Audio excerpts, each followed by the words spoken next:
Oh, that's a sound that you are all too familiar with, right? You heard that dozens of times last night, and now you're paying for it.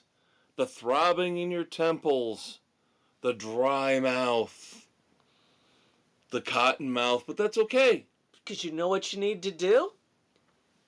Take a drink of water with your aspirin, get the coffee brewing, eggs, sausage, bacon, get it frying up, and then listen to us, your Uncle Kev and your Uncle Dave.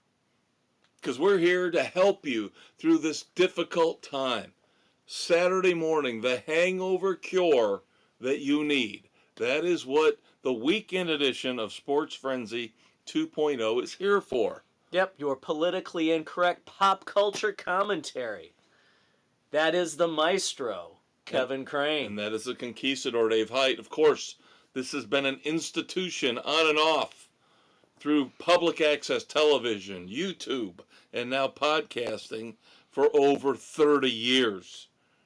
So show us some goddamn respect. Oh, sorry, didn't mean to yell. You did. Come on. Well, not yet. Eventually, they better get used to it, because there will be yelling. There will be yelling. But for right now, it's like Festivus all year round. We've got grievances. But they're in the early stages of the hangover. We need to give them 5 or 10 minutes at least. All right. But what do we always start off with, Dave, on the weekend edition? Music, baby, because it's all about the rock and roll. So now Dave and I are going to indulge in a concert review of a band that you might not know. And shame on you if you don't. But this is one of those half a dozen little hidden bands, smaller bands that Dave and I love, that we've discovered over the past 30 years, that we are true blue to, we are loyal to, because they are phenomenal. And the top of the list, numero uno, is Roger Clyne and the Peacemakers. Got to see them in Kalamazoo last Sunday for their Sunday Fun Day show. And we took my youngest, Nick. He's a fan of theirs, so he got to see them for the first time. Yeah, I still feel bad because they didn't play the one song, Marie, His that he favorite really song. loves.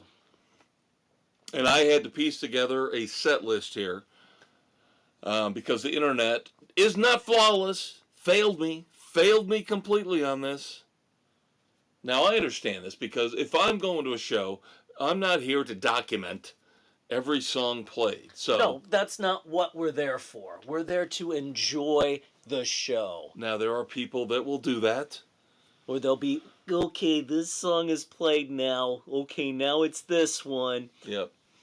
So I pieced together the best I could a set list for Roger Clyne and the Peacemakers on Sunday, October the 20th at Bell's Eccentric Cafe in Kalamazoo, Michigan. And I will say this is the fourth time Dave and I have seen Roger Clyne and the Peacemakers.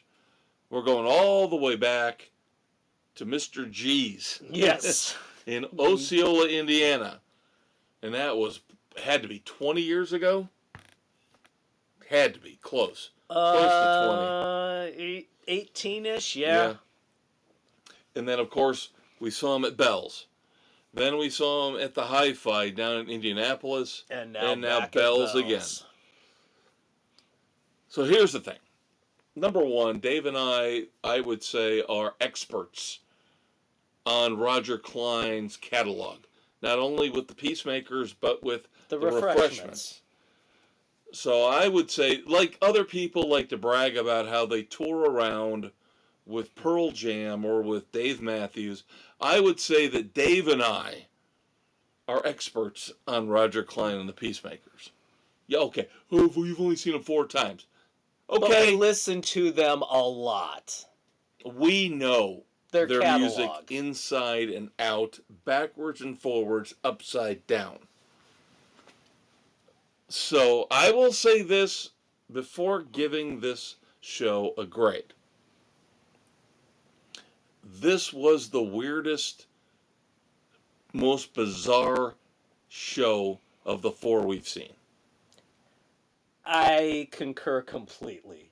That does not mean it was bad. No, that does not mean it was bad. It was different and wholly unexpected.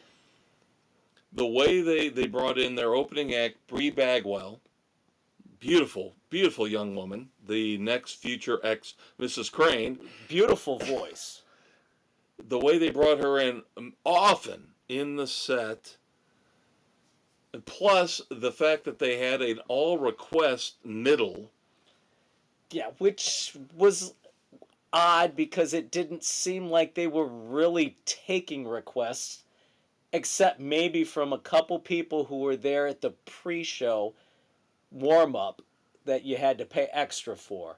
So I wasn't buying their request segment. The only one I bought was the one where they really sounded rough and had to bring in the guy from the audience to help him out. Right. And I still don't buy the fact that he forgot the words to Jack versus Jose. Yeah, no. So, the first 6 songs, they came out and they said, this is the segment where we know these songs. We're going to play these songs, as close to pristine as we can. Yeah. And then we're going to do the requests, and then that means that we're not sure. We don't know if we're going to be able to play.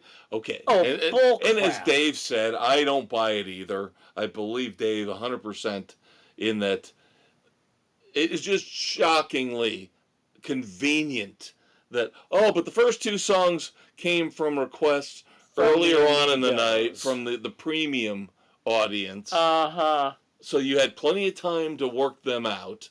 This is not spontaneous. And sorry. I'm sorry. Come on. Really? The first one you play, you may not know my ass.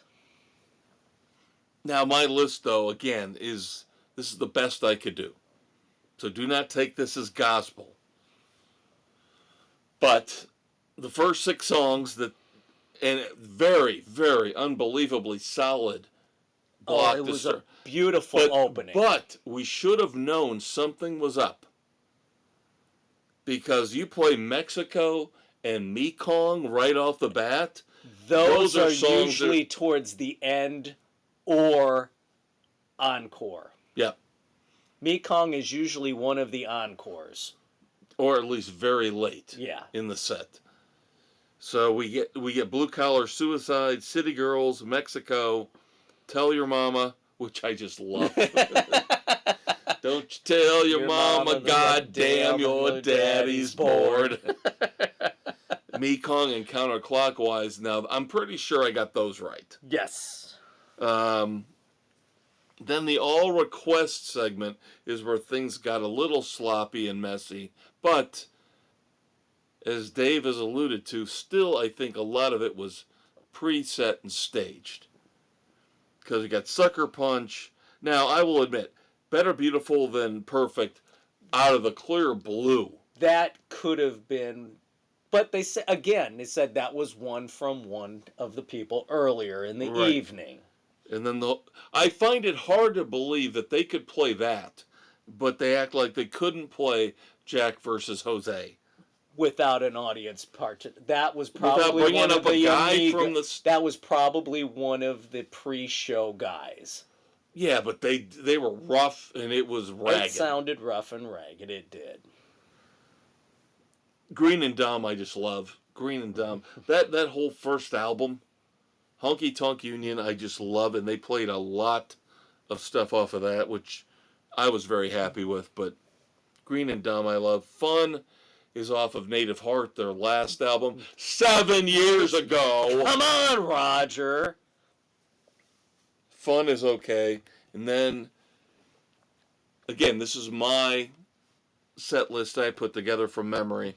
Then they brought Bree Bagwell out to play one of her songs, Trenches. Yep.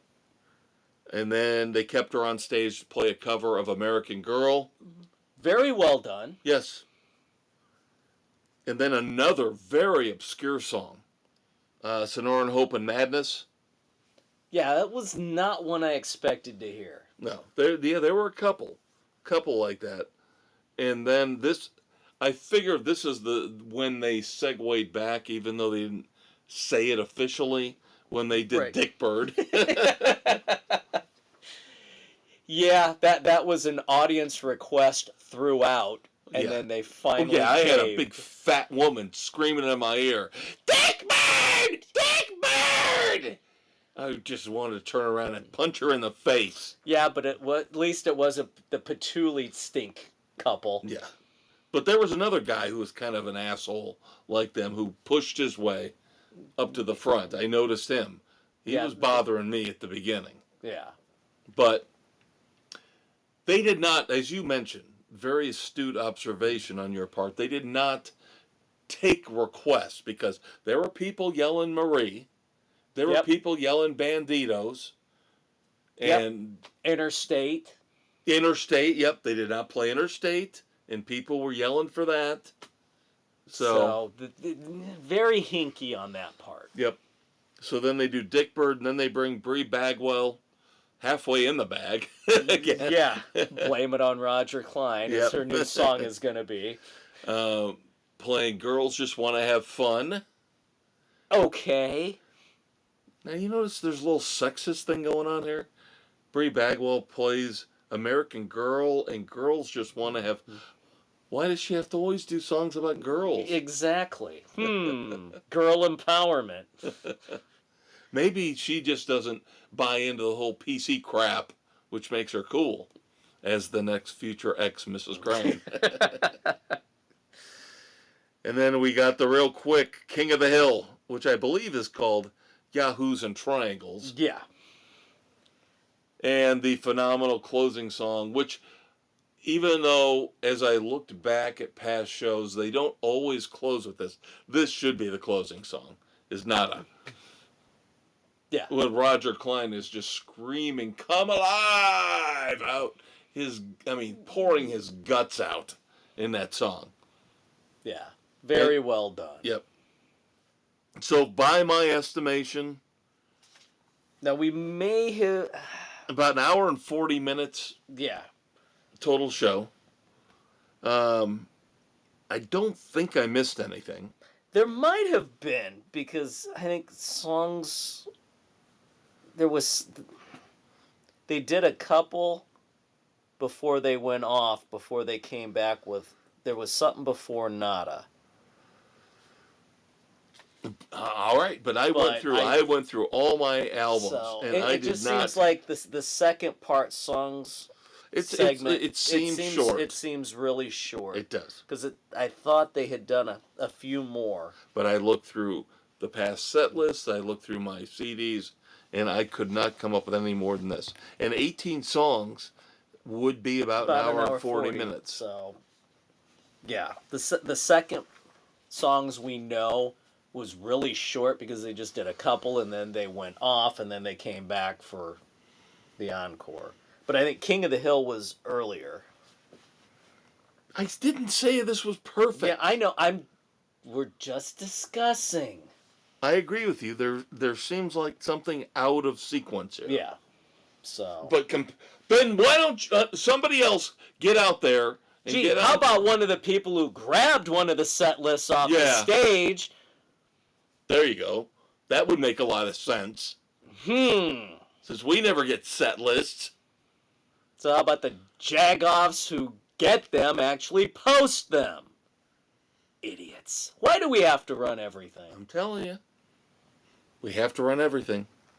If Nick wasn't there, and if we didn't have to be back for Monday morning, we were parked, 30 feet away from their Winnebago? Yeah. Just like the first time we saw him at Mr. G's. I said, let's hang around, have another beer, because I bet they're going to come back in and hang out. No, I got to get up for work in the morning. Yeah. And now look at me. Yeah. Now it's exact opposite. And then we heard, yes, they did come in to drink at the bar. I'm telling you. never works out. It never, ever, ever works out for us. Yeah, because when we saw him in Indy at the Hi-Fi, we thought, all right, let's park. Hey, let's go to this restaurant here, the Tiki whatever. And it was like, no, well, let's see what else we got as we walk around. So we found another place. And A better restaurant. Better restaurant. And it's like, oh, they've got free parking there for us, so we're not on. It's closer to the venue. So I hustle back. As I'm getting in the truck to move it, I see Roger and the boys walking into the Tiki place that we originally wanted to go into. That's our lives. As much as we try to be rock and roll warriors, most of the time things don't work out for us. It's more misses than hits. Yep. Okay, so for this show, I don't want to be too harsh on them because I love them so much. But again, if I had issues with the set list. If I could envision the worst possible show for Roger Clyne, it's still being great. It was still phenomenal, but what was left in the bag? Bad set list. They still hit some of the high points, but not nearly what we would expect. When we saw him the last time, not the typical stuff that we would get. When we saw him the last time at the Hi-Fi, that was like that was the perfect freaking set list. I'll give it a strong 3, just because I still love them. I will always love them. I can never give them anything less than a 3. Right, strong 3. I thought I felt bad going with the strong 3 but I couldn't go higher because of the set list. No, I agree with you. That's exactly the problem, is that I have high expectations for the set list. When we saw them at the Hi-Fi, that set list was perfect. They played everything. Yeah, and they played just over 2 hours. They played over 2 hours. They played a lot, yeah. And I told you, as I looked at the past shows on this current tour, there were some where it looked like they played over 2 hours, and there were some where they really looked like they wanted to get out of there quick. And we were in the middle. In the middle. A little bit towards the shorter side, yeah. So, like, they played Chicago, gave them like 25 songs. I'm like, what? Come on! Fucking come on! Come on! That's what we got in Indy. Yeah. But what we will leave you with, and I think Dave will agree with me, is that check out Roger Clyne and the Peacemakers. They will not disappoint. Anywhere, anytime you get a chance, you go see this band. That's what Dave and I said after we saw them at the Hi-Fi a few years ago. We said, we will never, ever pass up a chance to see Roger Clyne ever again. Yep. And it wasn't just middle-aged people like us. You had the college crowd. You had young, you had old. A wide range. And everybody who was there knew the songs. Yes, learn the lyrics. Audience participation makes it so much more fun. Yes. And especially in the small, intimate venues. Borderline mandatory. Yes. Borderline mandatory, as I told your son, next time, learn the lyrics. I warned him ahead of time to learn. I'd said, especially learn Mekong. Mexico. And Dick Bird. Yep. So it might sound a little bit negative, but we have high standards. High expectations for this crew. So, still a great show. Do not miss Roger Clyne and the Peacemakers, but whenever we get the opportunity, we will be there. Yeah, this particular show was probably I don't want to say worst, but the weakest set list. The least impressive of the 4 that we've seen them. So, during the all request segment, I almost shouted, "Rearranging deck chairs." No, I did want to yell "Broken Record." That was the one I was like, you should have. I want to see if he'll play it. you know. But at that point, It he seemed really like was, everything was yeah, already pre-established. and I didn't know how far he was going to go into the refreshments catalog. Yeah. So, All right, so that leads us to our album review of the week. A band that we are very fond our of as well. original house band. Yes. The original intro song for the first incarnation of Sports Frenzy on cable access. Yep. Hey, come out and play. Of course, we thought that would be perfect for a politically incorrect sports commentary show. Yep. So the Offspring have always held a special place in our hearts. And last year we finally got to see them live for the first time ever, and they came through flying colors. Yes. Fantastic show. And I was worried because I thought, now there are bands that I love that I know they're studio bands, the Cars. I know the Cars much better on album, on CD, than they were in live settings. Yeah. Soundgarden. Saw them once in concert, thought they were pretty mediocre, Yeah. but albums, tremendous. And I've always kind of had that feeling about the Offspring, seeing them in concert, they were very good. Yes, did not disappoint. Cannot really say that about this album. I am always one, Dave, you know this, I'm always one to say, with things the way they are, these artists complain and they whine and they cry and they moan and they go, oh, we're not getting enough money from streaming. Why would we put out new music? Because they don't play it on the radio, and we don't get sales anymore because nobody buys CDs and nobody buys vinyl at least as much as we need them to. So, okay, fine.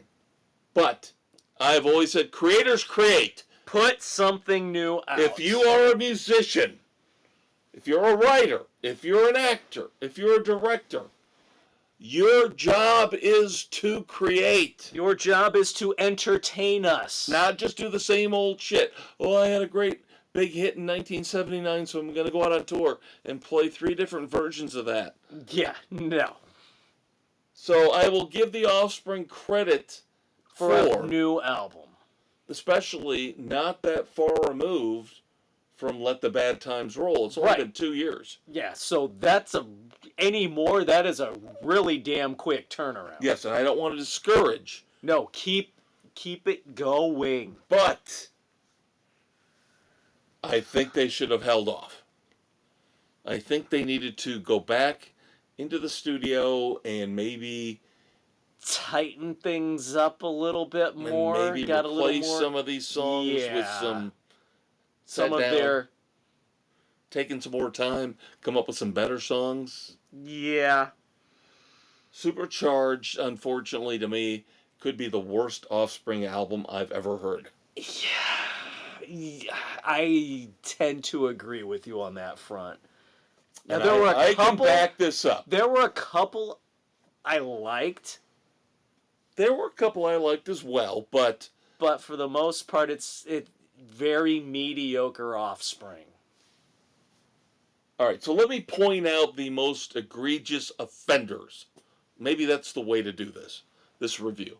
I will point out of these 10 songs on Supercharged, which I found to be just lazy. This was lazy songwriting. It was very lazy. I thought the first song, Looking Out for Number One, lazy. Lazy, It was. generic. The Fall Guy was the worst. The third song, The Fall Guy was because I could hear other Offspring songs in The Fall Guy. See, now I didn't mind that one as much. Worst song on the album. No, it wasn't the It worst. sounded like they took a whole bunch of stuff from a whole bunch of other hits in their past and put it together and said, let's make this a new song. Truth and Fiction, terrible. Terrible, terrible, terrible. Yeah, it was not great.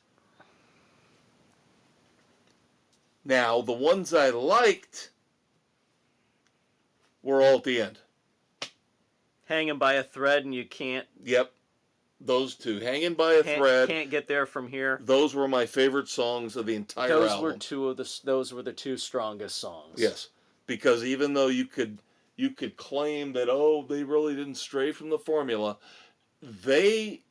when they know how to tweak their formula, and that's what they've done since the 90s, if they can tweak their formula and make it work, like on these last two songs, give it a little bit more of an edge, a little bit more of a rough punk styling. That's what a lot of this other stuff missed. It went more poppy. I have the one example of the song that would have been normally, if they had not sounded so wussy on this album. I'll say it, wussy. Okay, but this is the last time. That song needed a little bit more crudeness, a harder edge to it. I have a question mark next to that one because it's got strings in it, for God's sake. I know. The lyrics were good. But again, it lacked the musical punch you expect from them. Yes. So they got it half right. And then the song before that, of course, the first single, Make It All Right, is so poppy. And then they emulate, remember the great classic Offspring song, of course, Pretty Fly for a White Guy. Yeah.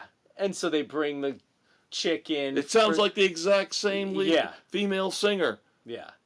All I want to do is to fly away with you. Oh my God, what is this? Is this the Offspring trying to do 50s doo-wop? I mean, seriously. It's lame. And that's the one that's getting the airplay.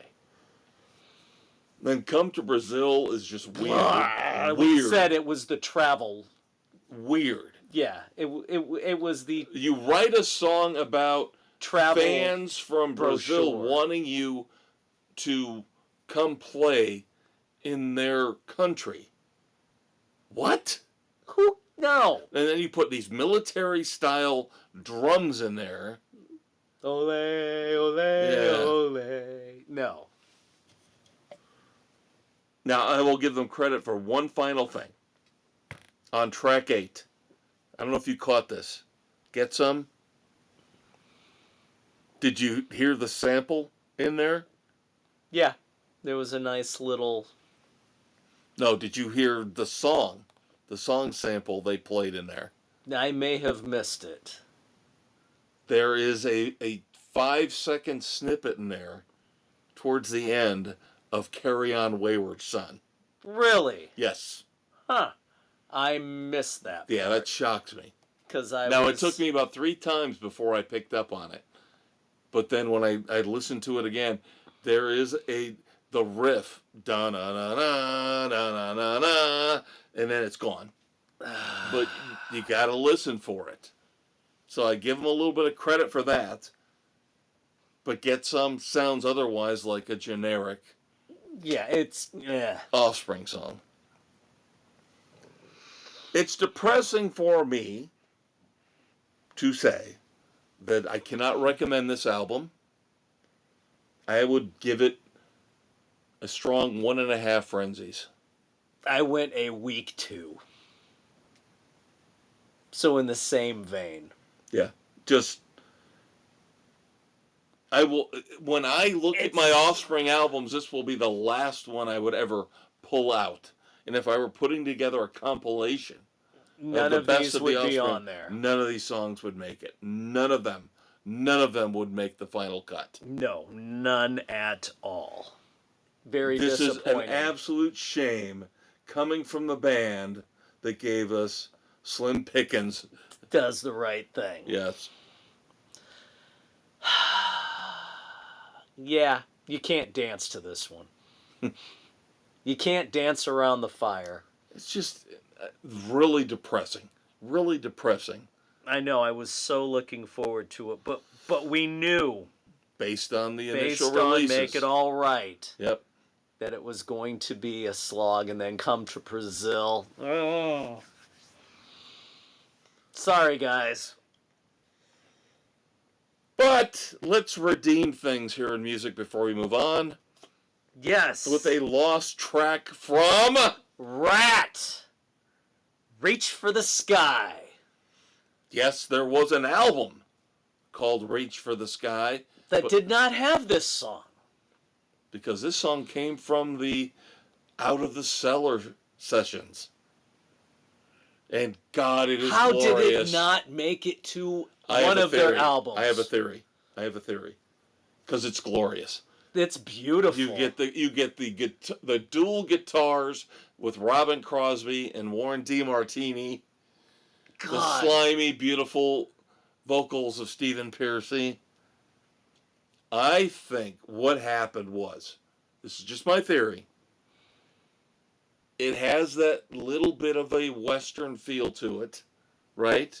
Even though in a way it's kind of a... Westerny, bluesy. Right. But I think they didn't want two songs like that on the album with Wanted Man. Oh, that's a complete That's just my crap out. theory. That's my theory. Because look at Cinderella's albums. The sound they had for it. They weren't afraid to have that bluesy Western feel multiple times. I'm just saying that Reach for the Sky and Wanted Man sound too similar, like 80s hair metal, spaghetti Western type All songs. right, then why didn't you put Reach for the Sky on Reach for the Sky? They'd moved on by then. They'd already moved on to a different... But still, it would have been good for Invasion of Your Privacy. Yeah, the next follow-up. album. Yep. It should have been on one of the early albums. Or they could have tweaked it a little bit. All I know is that I miss Rat so goddamn much. One of my favorite bands from the 80s, one of my favorite bands of all time. And I don't know if it's just nostalgia, me reminiscing. No, this was is 3.5. good. This is a 3.5 frenzies. And I'm with you. Where the hell didn't this song make it on any goddamn album? You go 3.5, I go a super strong 3. Okay. So, there we go. I love This my was Rat. I really love my good. Rat. I'm biased. I'll admit it. And again, it's probably me wanting... See, it's those two, Rat and Cinderella, Yeah. kind of that second tier hair metal. We both love them. Yes. You like Rat more, I like Cinderella more. So we've got them covered. I think that's absolutely 100% correct. Yep, and like you said, make no mistake, we love both of them. Yes. So. But yeah, Rat has always been one of those bands that I have just loved. Stephen Pearcy, he is the perfect singer for a band called Rat. Yeah. Just oozes. Yep. The lyrics ooze out of his throat. Yep. And I'm just so disappointed that they can't get back together, the surviving members, and do something new. A tour, a new album, something. But I guess him and Blotzer, Pearcy and Blotzer, just can't get along. Yeah. And then Pearcy's had his health issues. Yep. I will never, ever, ever disparage the 80s when it comes to music. Hell no.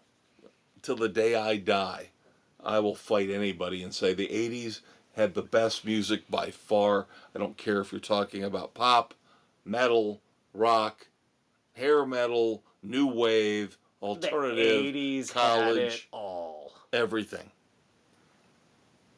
And this is a little lost piece, a little lost nugget from that time frame that I love so goddamn much. And it gave a little extra warmth to my heart to hear this. It warmed the cockles of your heart. You just didn't want to say cockles. No, I was actually going to say it warmed the cellar of my heart. But that, unfortunately, we have to go all the way back to the 80s to find my most enthusiastic recommendation this week when it comes to music. Right? God help us. Yeah. It is what it is. All right, let's move on to TV and streaming, where things are picking up. things are picking up. Dave and I have got a lot to discuss here, a lot to share with you coming up. And in terms of what we just started watching, things I'm catching up on. He did me a dirty, though. Dave did me a dirty. I snuck in an extra episode. You told me! I am going to savor the last season of What We Do in the Shadows. Yeah, well, I got caught up in the When moment. I told you they were dropping 3 episodes this past Monday. I said I'm not watching all 3. I'm going to save it. Oh, here we semantics. I'm not going to watch all 3. I'm going to wait. I'm He told me I'm going to go through and savor. Yeah, well, I freaking lied. I watched the first 2. And of course, deal with it. I, trying to be the true blue friend that I am, said I'll watch the first episode. And I won't go beyond that because I know Dave won't. Because he said, I'm going to savor the final season. I Season couldn't 6. resist. I needed my vampire fix, damn it. So we'll And discuss... screw you, FX, for canceling this one after this season. Which is stupid. So stupid. But it's like we always say, they cancel all of our shows. When we were getting ready for the Roger Klein concert, we sat there with Nick talking about TV and movies, and we talked about all these great shows that they've canceled before their time, before they should have. Yeah. Ugh. And this one just falls right in line. Now, the first episode, which is what we're going to review, because if Dave spoils the second one for me, I'm going to punch him in the face on our podcast. I'm not even going to discuss the second one. The first episode involves What about Jerry? a lost vampire named Jerry. Their 5th roommate. Oops. And of course, somehow, some way, Colin Robinson gets dismissed, insulted, Yeah, it's his lot in life.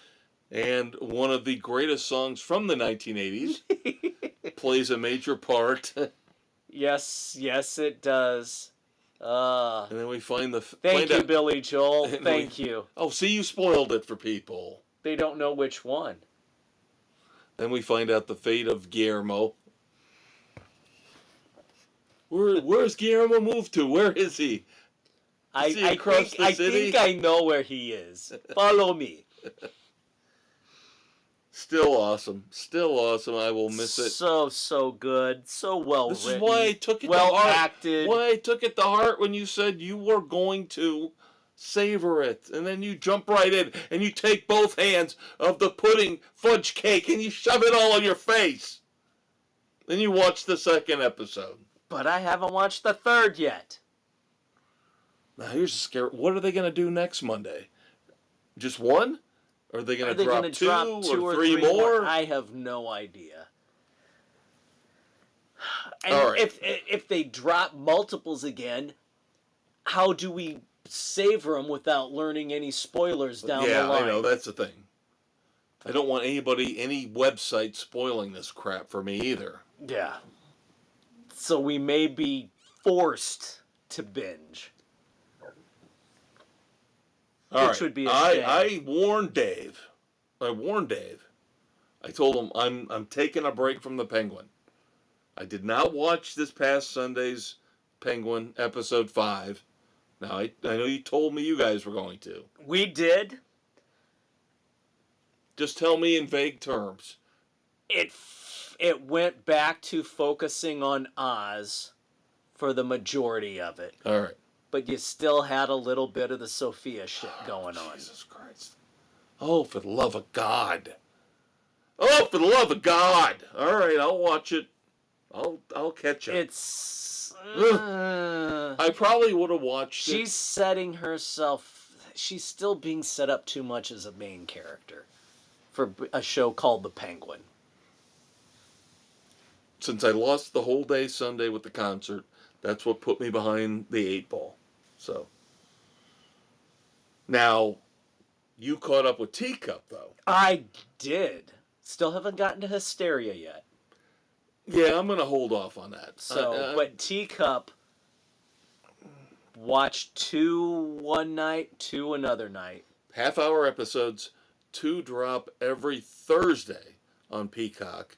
And I'm impressed with the fact, shocked and impressed, that I told you make it through 2 Yeah, and no. see what you think. You I were was in on hooked. the first. I was hooked through the first one because I liked the way the dynamics were setting up, and it had that weird, quirky bit that, all right, I need to know what's going to happen. They dropped just enough. You had the weird crackling radio.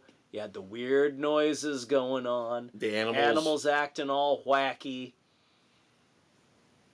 Okay, so you're 4 in. You're caught up. I'm caught up. How do you feel about it? I like it. Okay. It's got that. It's the different story that we're looking for. Yes. They based it on a book, Yep.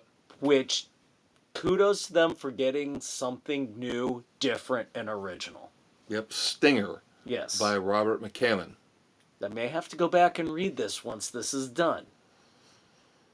I think this is, it's not perfect. It's not the greatest thing I've ever seen, No. but it is different enough. It is intriguing and creative enough where I'm in. And the smart thing that they're doing, half-hour episodes. Yes. So you don't get bludgeoned over the head with drawn out crap like you got with The Walking Dead. Then, of course, I get to give a review, a full review, because I was so far behind, but now I am almost caught up. Colter Shaw. I finally get to give you guys my review of the full season 1 of Tracker, and you're like, that was a year ago, idiot. Season 2's already in full swing. I started season 2. Dave and I are only 1 episode back. We have watched, and the first episode of season 2, by the way, loved it. Wasn't that awesome the way it Now started? we bring in this additional, this past. yes, this emotional tie that Colter Shaw has. This case that haunts him, that he cannot let go of, that we had no mention of in season 1. Yeah. Season 1 was all the family dynamic, and that's still there. And I'm still waiting to see his sister come back into the picture. But Dave and I will catch up on Tracker here soon. So I have my review of season 1, which sets everything up. Now, I was cynical. That's why I waited so long to watch it. Dave will attest. Yep, you did not like the original promos for it. Made it look generic and wishy-washy. Yep. And I told you it's not generic and wishy-washy. And part of that is my bias against Network what TV. Network TV has become. Most of it is generic and wishy-washy. Law and Order, Chicago PD Fire, NCIS, FBI. It's like, oh, okay, this is why streaming is taking over. Because there's better, edgier content on streaming. But Dave convinced me. He said, listen, give it a shot. Jeffrey Deaver wrote books about this character, and that's where I get sucked in, is that Dave and I always bitch and piss and moan and complain about all these books, these series that we read. They finally did it with Reacher. They do it with Bosch. They did it with Hap and Leonard. Yep. There is fertile ground out there for these idiots in Hollywood. The stories are already written for you. Just go out and grab these books, grab these characters, and that's what they did with Colter Shaw. Jeffrey Deaver. Few books in the series, not an extensive. And we are not getting the show is not based solely on the book stories. No. It's his background, it's the general character. Right. Right. But they do a great job. What they do a great job of is I like the fact that it's a nice combination of modern day storytelling and Old school 70s procedurals. and 70s and early 80s procedurals. In that week in and week out, we get Coulter Shaw gets a case. Coulter Shaw has to find somebody. Coulter Shaw is offered a $10,000 reward, a $5,000 reward, a 50. He's got to solve the case. Yes, the modern storytelling part is there is the dramatic backstory with the family. Yep, which is prevalent through the books. Right. And then now with the season 2 starting up, we've got a second storyline in the background. Yep, Where which he's is original. Yes, where he's trying to solve a 10-year-old missing persons case, and he has become deeply emotionally entwined in this case. Yep. It's the one he couldn't find a resolution to.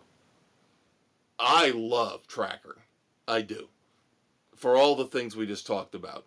The fact that it's one of the rare shows that pays homage to the old school, the Mannix, the Starsky and Hutch, the week in, week out. Give us a case. Give us a character we care about who's going to solve the case. A character who's not afraid to get his hands dirty. And that was another thing. As you mentioned, the promos initially, I was like, this guy looks like he's going to be a snowflake. This guy looks like he's not going to use any weapons. And then the next thing you know, he's pulling out guns. And shooting people. Yes. He has no qualms. He is not afraid to take people down if needed. And I'm like, I'm in. I am in on this now. And Justin Hartley's awesome.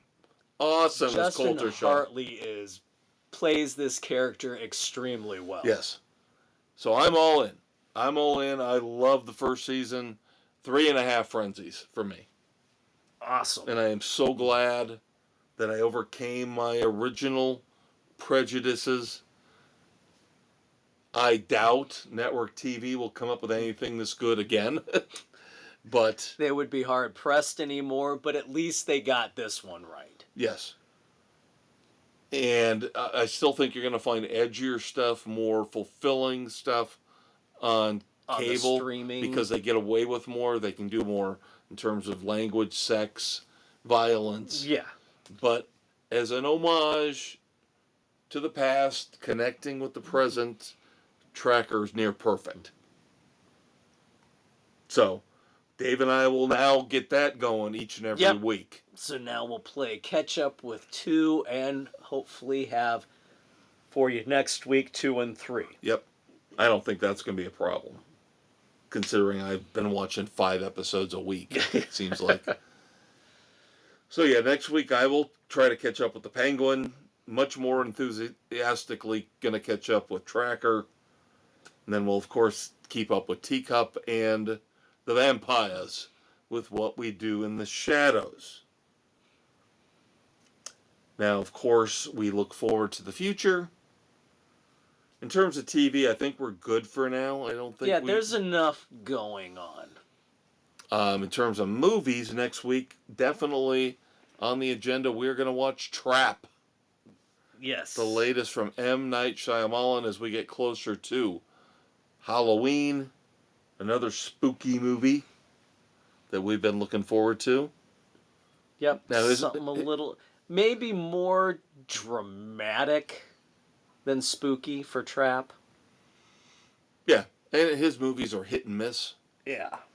But that's okay, because there's always something interesting. There's something unexpected that will hit. Yep.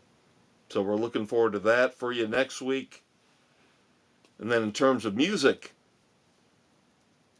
new album from Jerry Cantrell, I Want Blood. Of course, Jerry Cantrell, the leader, the de facto leader of Alice in Chains. I've listened to it. I am very enthusiastic about this one, as opposed to the Supercharged. The downbeat Offspring. Yeah, review. I've been listening to more songs from Mr. Cantrell, and I am enjoying it. Yep. But let's go back in time, Dave. Because we got so many good vibes, such great feelings from Rat. Let's do some more of that. Sure, let's. a never before released song from Tom Petty and the Oh. Heartbreakers, as they have just released the expanded edition of Long After Dark. There is a new song never before released on that one called Never Be You, All right. as Tom Petty sings to us from the grave. And then the full version. It's available for, believe it or not, a free download. I love what Alex Van Halen is doing here, as he's not being a money-grubbing bastard. Yeah. So if you go to the official Van Halen website, you can download and listen to the full version, the 6+ minute version of Unfinished, the final work of Eddie and Alex Van Halen. Wow. Now, this is just an instrumental thing, but I give him credit. He could have been a dick about this, Yeah.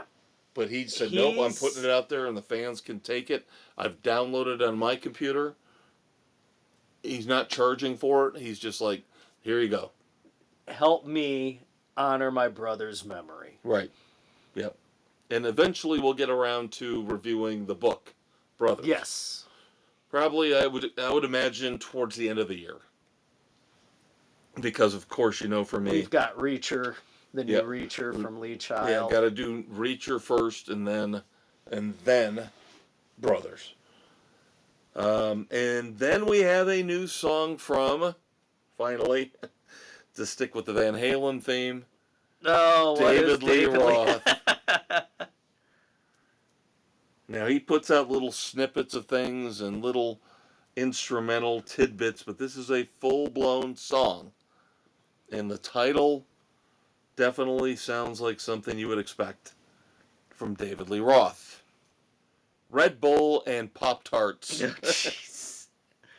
Oh.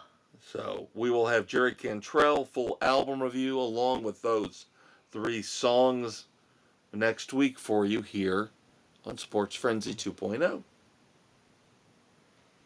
So can we do a little bit of news before we get to our Brothers review? Sure.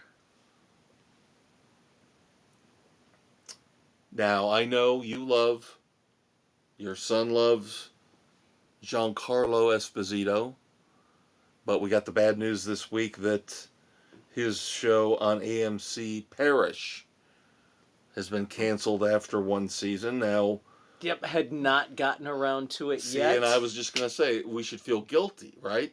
Because I watched maybe 1.5 episodes.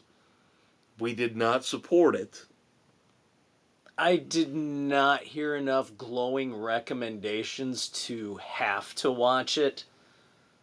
The thing And is, if there's Nick hadn't blown through it, if he hadn't heard anything, I would have expected Nick to have watched the whole thing. He had not watched it. yeah, I just feel bad because I'm always trying to support creative, new stuff with great actors and actresses that we like. But I just couldn't find the time to watch this, and it didn't pull me in right away. And that's a an shame issue. because if you don't get me pulled in by the first episode, I'm probably not going to watch it. Yeah. Be hard pressed to find something to stick with. Yep. Now, something that has pulled a ton of people in, that I guess continues to, because it's been renewed for 2 more seasons on Adult Swim, is Rick and Morty. Oh, Rick and Morty will be God, around 2 for more seasons years. 9 and 10. Wow. It's I give them the creativity. They do go they get rough. And it is hysterical. I do find myself getting sucked into episodes. And that's one I've always wanted to get into. So I've not watched it from the beginning. I've just picked things Right. up here and there, but oh my god, so damn funny. We finally have a debut, a premiere date for dare I say, the most anticipated Marvel Comics TV series in recent memory. Daredevil Born Again will debut on Disney Plus March the 4th, 2025. Yeah, we've only been waiting, 3 years for it? But this will have the Kingpin, this will have the Punisher, so... Yeah, we'll see how the rat brains their testicles in. I laugh, but I understand what you're saying. Yeah. I'm waiting for them to destroy the Punisher. Because when they do, I will go full nuclear. When you fuck with my favorite comic book character of all time, I will go full nuclear. I mean, I will blow up. My head will literally explode. Blow off. Yeah, the top. Oh, don't fuck with Frank Castle. Now, looking off a couple weeks into the future for a future movie review. November the 15th on Peacock, we're getting Twisters. Yep, yeah, it's a must watch. Now, last week, I believe we talked about the anniversary of Pulp Fiction. We did. Well, you know what this past week was as well? The 25th anniversary of one of my favorite movies of all time, Fight Club. What's the first rule of Fight Club? You don't talk about Fight Club. I love Chuck Palahniuk. I love Fight Club. Love it. Now, another movie that's kind of in the same vein as Fight Club, one of those movies that I never thought they would, and it stupid on my part to ever think Hollywood would never, remake a movie that should never have been touched, because they do it all the time. What? American Psycho. Really? They're going to redo American Psycho. Lionsgate is working on a new adaptation. Oh, God. How do you top Christian Bale in anything? You can't. That's stupid.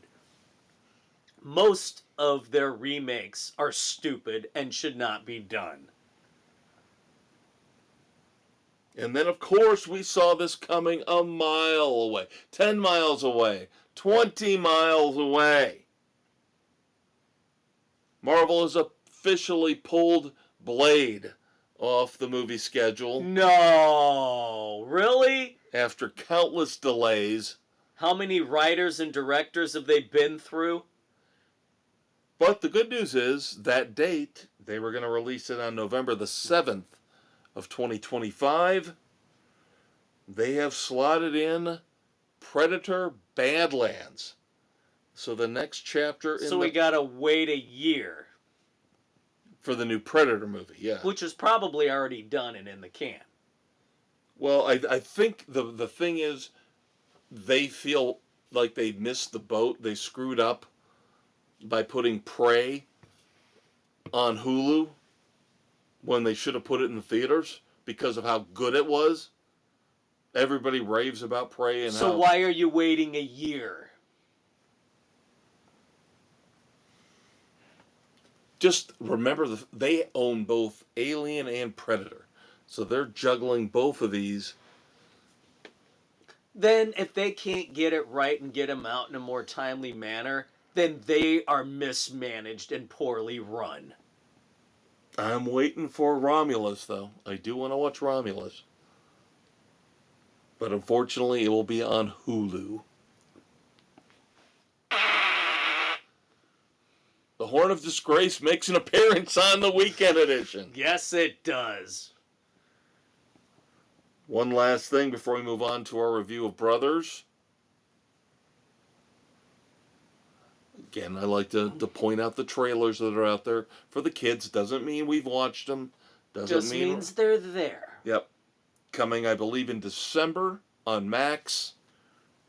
DC Universe animated show Creature Commandos. The next trailer for that is out. And then for me personally, I know Dave has kind of given up on this.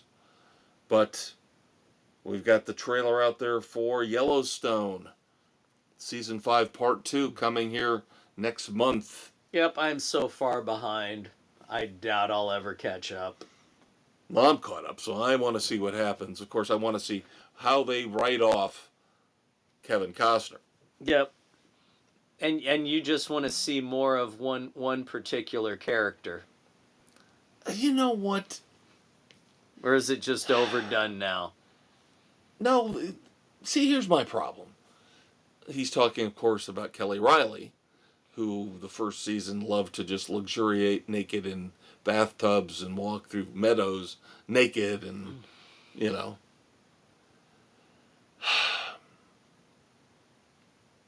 Maybe it's because I'm older and wiser, but I just, the woman is just going to put herself out there like Kelly Riley.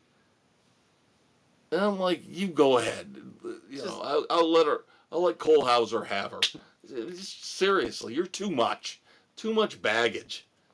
I don't need a woman who's walking naked through the neighborhood. I don't need to deal with that. Don't need the headaches that No. come with that. I would prefer the repressed woman, like the librarian, the ultimate sexual fantasy.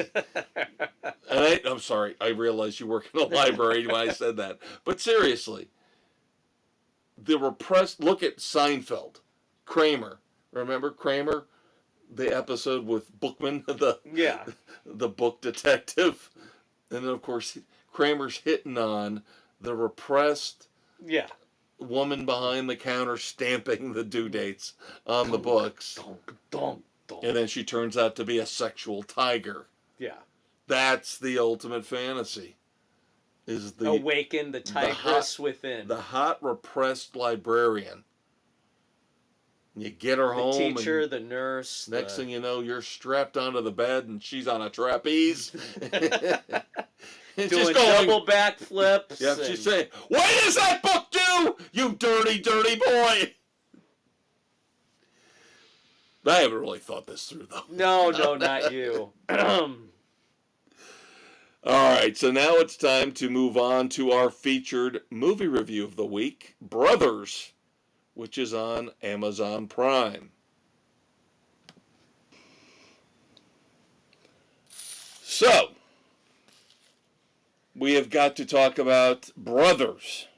Yep, our featured movie review on Spotify, Good Pods, Pocket Casts, Apple, Overcast, Castbox, Amazon, Audible, and iHeart Sports Frenzy, baby. Otherwise known, of course, as iHeartRadio. Do not forget to check out the Facebook page. Hey, drop us a recommendation or two there, by the way. Yes, we're always up for good movie recommendations. Music. We'll take music. Yep. Even though we are a little bit of a... Music snobs. Yeah, we are. But... if it's good rock and roll, let us know. Yep. So that leads us into this review. Because I had multiple choices. I was like, what are we going to do? If you listen to last week's Weekend Edition, and why didn't you? Shame on you if you didn't. I was like, yeah, we'll play it by ear with the movies. Yeah, we'll figure something out. And so I was originally thinking, oh, well, maybe I'll watch the third movie in my little pseudo-porno series with Mia Goth. I watched X, I watched Pearl, and I was like, oh, Maxine, XXX Maxine, is out now on HBO Max.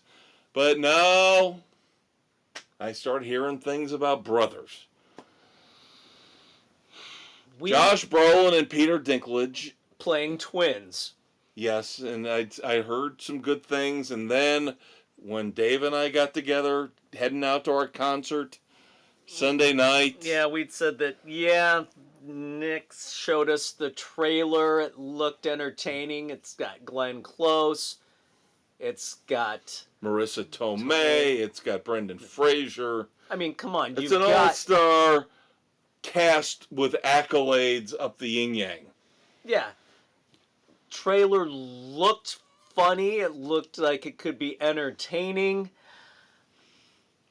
Unfortunately, all the best stuff was shown in the trailer. This movie sucked! This movie sucked! It was. It was not as bad as I saw the TV Glow. That's all I can say about it. With all the actors and actresses you mentioned, Academy Award nominations, Academy Award winners. And this. It's awful! It's awful! It was very disappointing. It's awful! I laughed once in an hour and a half. The line towards the end from Brendan Fraser about pickles. Daddy, I smell pickles. Well, there you go. He spoiled it. So there you go. That was the only time I laughed. That was the only time where I went, that's the kind of offbeat, off-the-wall creativity this movie needed. I also liked the post-Brendan Fraser Samuel encounter. No. And by the way, It was all I very could think about when it comes to certain primates is all I could think about is how embarrassed I was for the greatest orangutan ever, Clyde. from Every Which Way But Loose.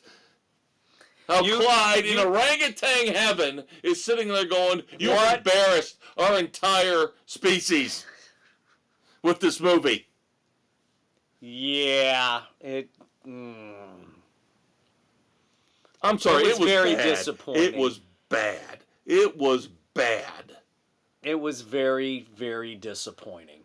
Josh Brolin should not have been in this movie. He had no place, no purpose in this movie. He's a better actor than this.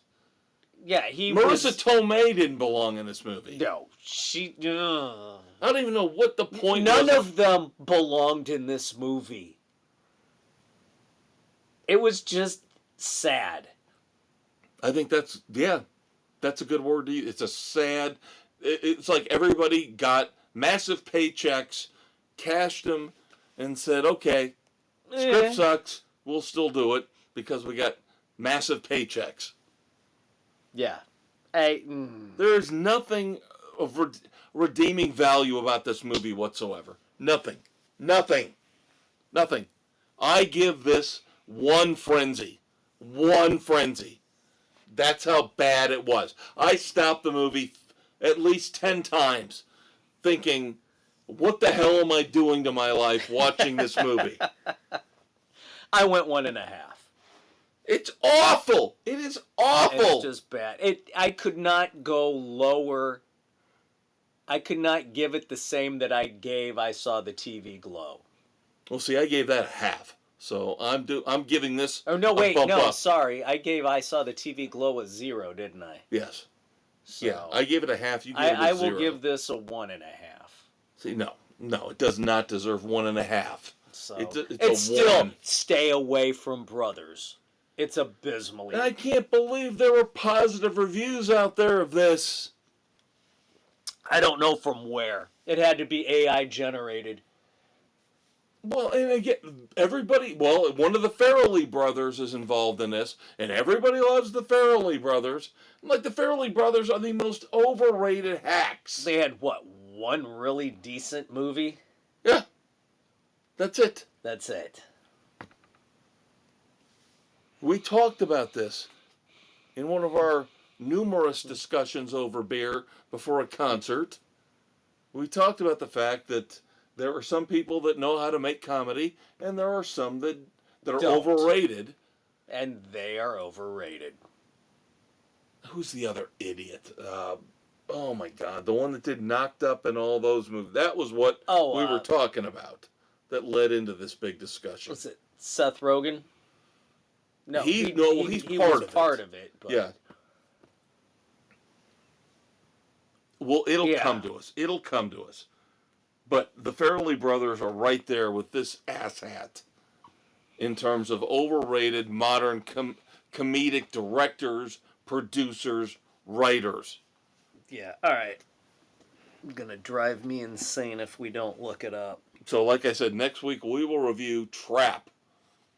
And we all know M. Night Shyamalan is hit and miss, but at least there's always something interesting when it comes to his films.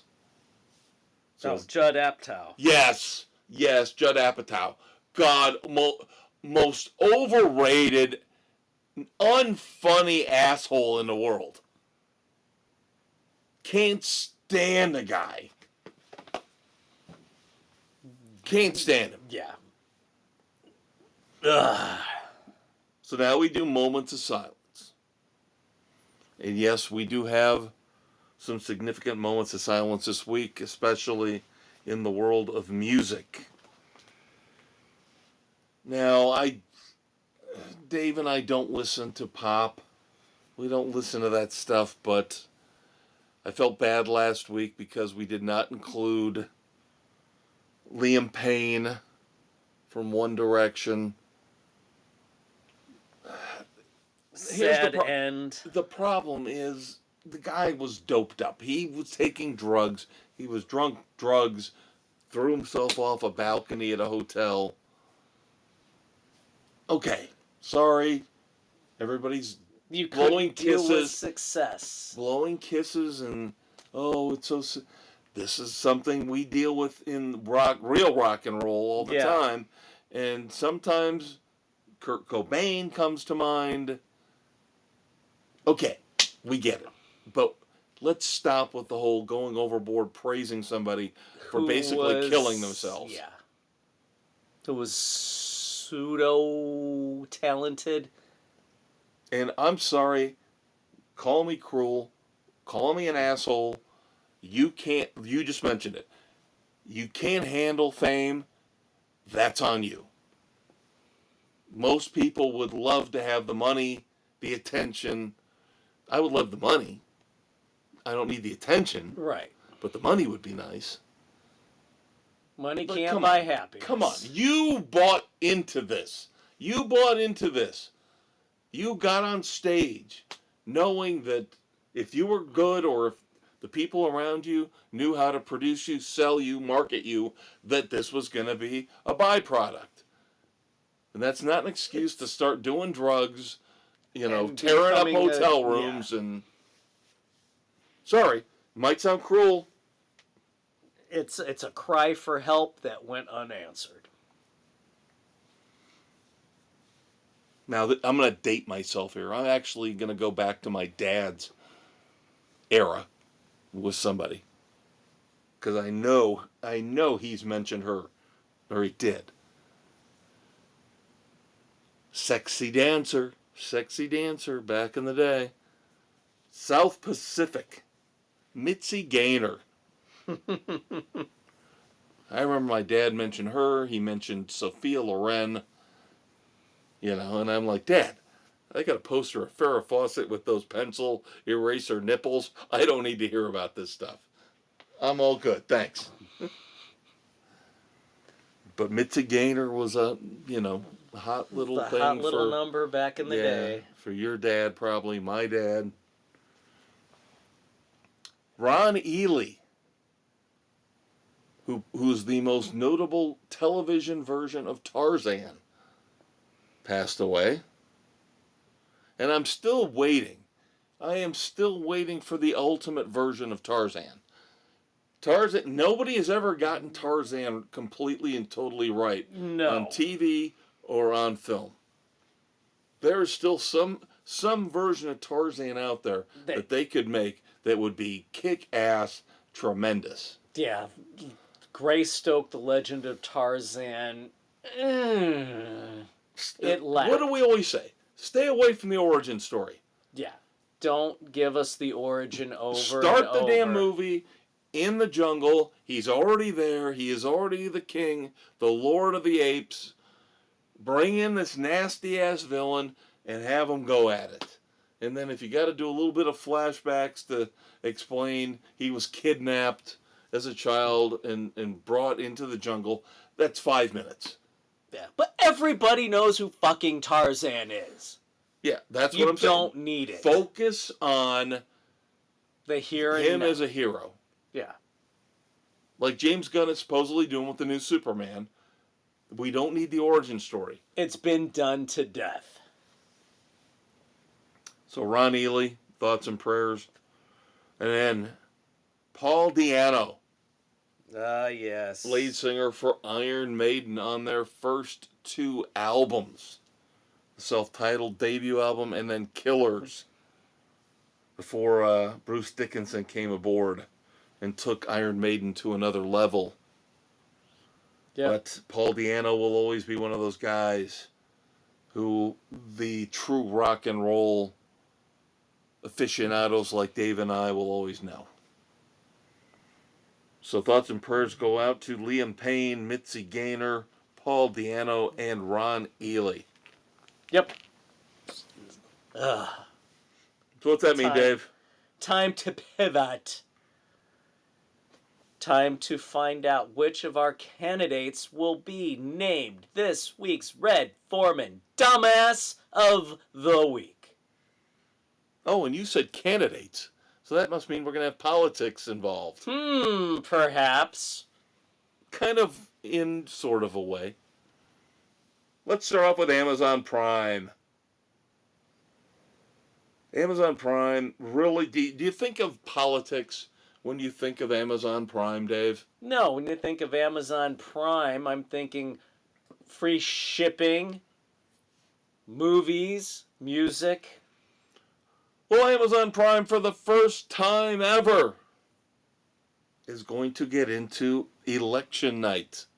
Oh, fuck no. We get enough of that bullshit with the networks. We don't need it from our streaming services. Well, you're getting it. Fuck them. I'm done. Well, that's not even the best part, Dave. Or the worst part. Amazon, I usually think Amazon's pretty smart. I've always admired their company, their business model. You know, Jeff Bezos made a ton of money starting off just selling books. Yeah, and then ventured off into everything. So now they're doing the election. The original, mimicking the original Sears and Roebuck online order catalog. So if you're going to venture into this, go into this territory, who is going to be your first host for election night coverage? God, who cares? Amazon Prime decided that the best person to host their election night special, their inaugural. They going James Carville? Oh, worse. Brian Williams. Is he still around? Yeah, the guy who hasn't been in news for years because he basically lied. And so Amazon says, let's bring him in as the host for our first political election. We do not need political election shit on our streaming services. We go to the streaming services so we don't have to be subjected to all the second-by-second speculation and updates. I don't give a shit until it's all counted. I agree. But at least the thing is, you don't have to watch it. It's just dumb that they're doing it. You can turn on something else. Oh my God. It's not like the networks where, you're stuck watching it. ABC, NBC, Fox, CBS. Oh, we've got 5% of the votes tallied and we're already projecting a winner. No, fucking stupid. Do not report anything until all the tallies are done. But Amazon bringing in Brian Williams. Ugh. All right, one last one with politics, and then maybe not. Maybe not. Maybe 2 more. Got a tumor? Well, this is pretty much somebody, the group, individually or collectively, who find their way onto this list every week. And I was glad to see in the story I read, the comments, people were actually kind of sounding like us. Done. How important how self-important do these assholes think they are? The So we're talking about The View. The The View is making a big deal about the fact that for the first time in 28 years, they're going to have to cancel their Halloween special because they need to stay live and they need to cover the election. Who gives a fuck what they think? Why are they still how are they still relevant in any way, shape, or form? They are the example of, say, the most ridiculous, Hateful. yep, just get headlines, and then that'll keep you on the air. Howard Ugh. Stern. Howard Stern's a great God. example. Among others. Never listened to Howard Stern. Always thought he was a pompous asshat. Never gave a shit about anything he ever said or did. And now his true colors have come out. He is indeed a pompous asshat. But yeah, The View acting like we have to make a big announcement that we have to cancel our traditional Halloween episode because it takes too long to get in makeup and we have to tape that and we have to stay live for the election. So Joy Behar and Whoopi Goldberg can spout all the hate that they seem to otherwise decry. We should stop with the hate talk. Oh, kill Donald Trump. Oh, we should not talk about hatred. Donald Trump should die. Disgusting hypocrites. Disgusting hypocrites. All right, one last That's one. why they're all on the plane of doom. One last one. And this one disappoints me. This one really disappoints me. Even though I'm not watching wrestling anymore all that much. Don't have time for it. Got better things to do. Got football. Got football. Got all these great shows and movies. Except for Brothers. Except for Brothers. Severely disappointed in Dave Bautista.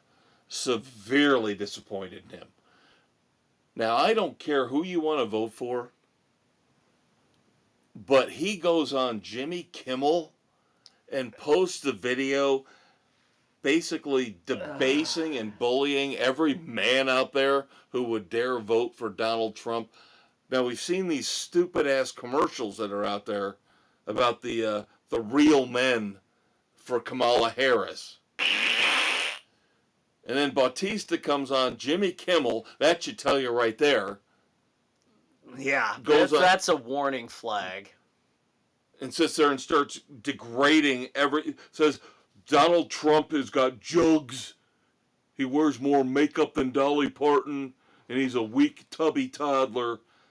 And that's before he starts ripping into the people who would dare vote for him. Hey, Batista, shut the fuck up. Yeah, see, I'm not scared. Entertain me. Yeah, what? You do not tell anybody how to think, feel, vote, anything. Everybody has the damn right to make up their own minds. You do not do anything like that. Yeah, how about you make a movie You can go to the front of the line for the plane of doom for going against everything this country believes in. Yeah, and how about you actually make a movie that makes money? Because outside of Guardians of the Galaxy, when was the last time you were in a movie that actually made money? Because The Killer's Game bombed. Stuber bombed. Everything he has been in, when he is not playing Drax, has bombed. And the funniest part of this was right after he posted this video. Again, love how Democrats decry bullying and then turn out to be the biggest bigger bullies. Yeah.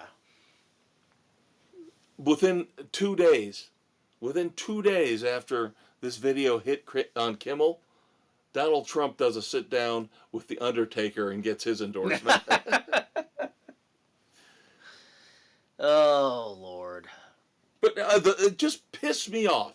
You know, big Mr. Steroid Tattoo Boy Shut up gets and out there and has to me. start bullying everybody on Jimmy Kimmel. Shut The up and biggest entertain me. pussy of all time, Jimmy Kimmel. Jimmy Kimmel, who reinvented himself into this pompous little bitch that he is.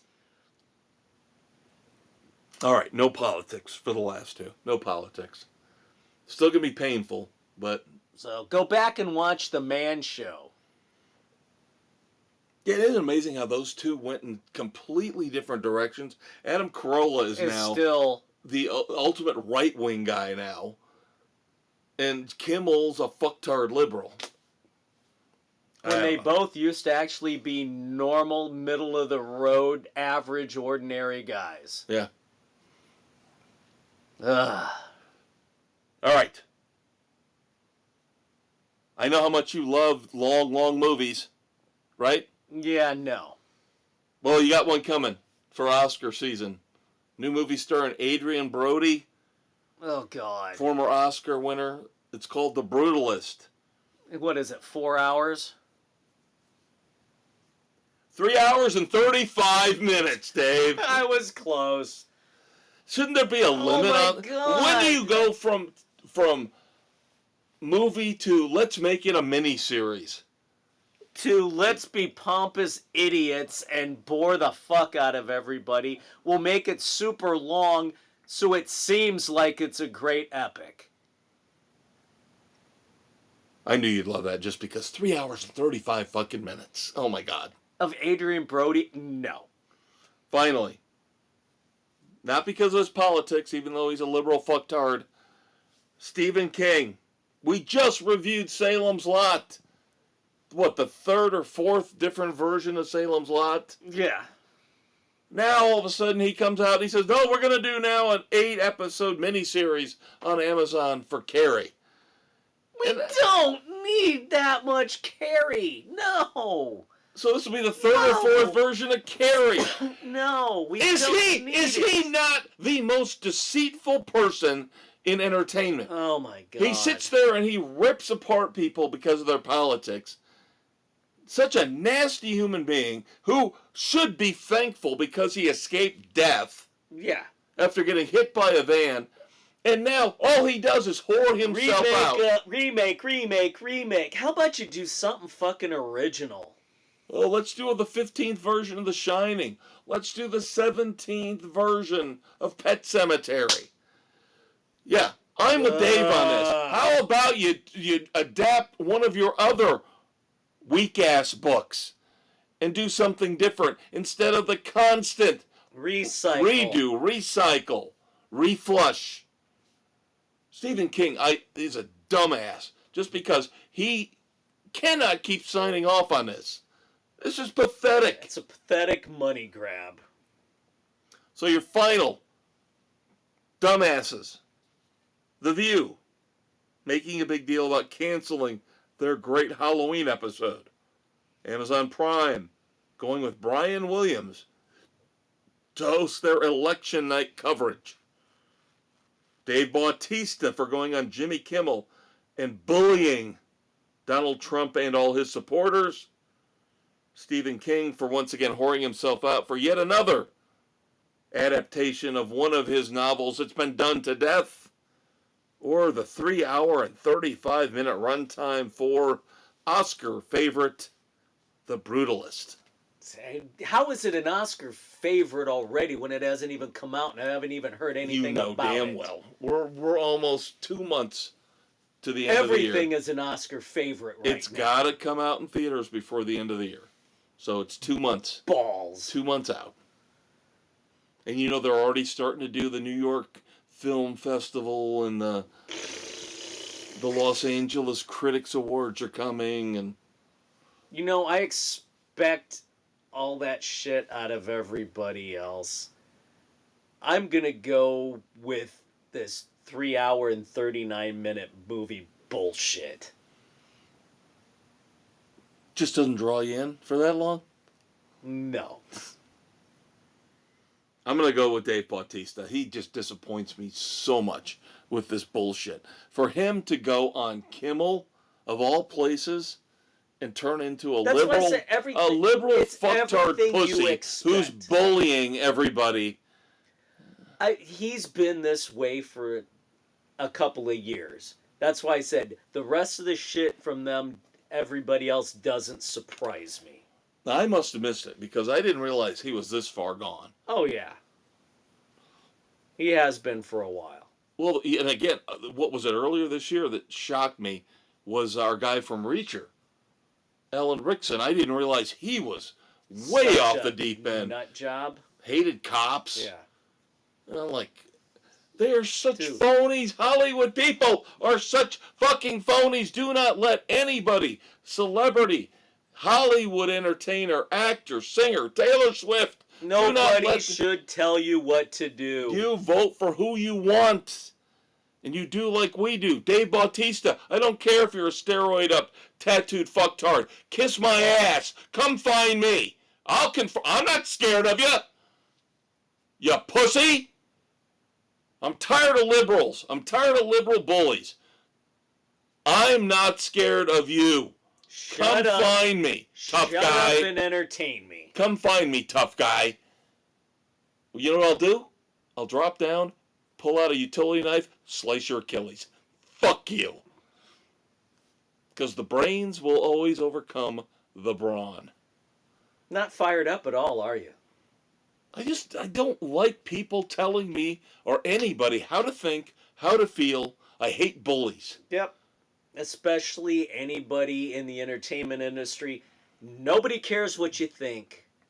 Robert De Niro. I don't care if he's 20 years older than me. I'll punch him in the face. I will punch him in the face. And I will get arrested for elder abuse. And that's fine. Because he deserves it. Because he's a liberal fucktard bully. Hate them all. I've already voted. I'm done. I'm out. I'm out of the contest, Cherry. I'm out.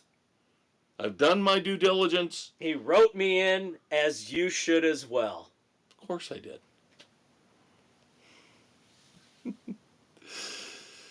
All right, that is the Conquistador, your Uncle Dave, Dave Height. That's your Uncle Kev, the Maestro Kevin Crane. I won't make it real complicated since the battery's running out on our laptop. I will simply say, Dave, say goodnight to the kids. Good night to the kids.